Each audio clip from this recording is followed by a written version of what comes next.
Taste the Daily. Cuddalore மாவட்டம் சிதம்பரம் அருகே அரசினர் மேல்நிலைப் பள்ளிக்கு 27 மேஜை உள்ளிட்ட பொருட்களை அதிமுக எம்எல்ஏ KA பாண்டியன் வழங்கினார்.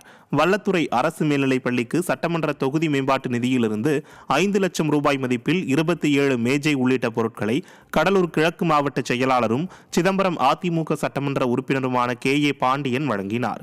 பின்னர் மாணவர்களுக்கு வழங்கப்படும் உணவுகளின் தரம் மற்றும் சமையலறை உள்ளிட்டவற்றை சட்டமன்ற உறுப்பினர் KA பாண்டியன் ஆய்வு செய்தார்.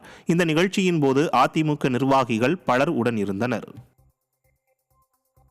கரூர் மாவட்டம் குளித்தலை வட்டார வளர்ச்சி அலுவலர் ராஜேந்திரனை கண்டித்து அதிமுக ஊராட்சி ஒன்றிய குழு தலைவர் தலைமையில் ஒன்றிய கவுன்சிலர்கள் சாலை மறியல் போராட்டத்தில் ஈடுபட்டனர்.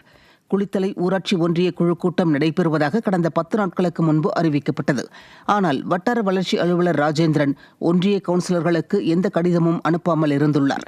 மேலும் வருகை பதிவேடு மற்றும் தீர்மான புத்தகத்தை தராமல் அலுவலக கூட்ட அரங்கினை பூட்டிவிட்டு விடுப்பு எடுத்து சென்றுள்ளார். இதனை கண்டித்து அதிமுக ஊராட்சி ஒன்றிய குழு தலைவர் TT விஜய விநாயகம் தலைமையில் அதிமுக மற்றும் அனைத்து வார்டு கவுன்சிலர்கள் ஒன்றிணைந்து சாலை மறியலில் ஈடுபட்டனர். தருமபுரி மாவட்டம் அரூரில் ஏரியை தனிநபர் ஆக்கிரமித்ததை கண்டித்து பொதுமக்கள் சாலை மறியலில் ஈடுபட்டனர். அம்பேத்கர் நகர் அருகேயுள்ள நர்சனேரி ஏரியை வெளிநாட்டில் இருக்கும் நக்கீரன் என்பவர் ஆக்கிரமிப்பு செய்துள்ளார்.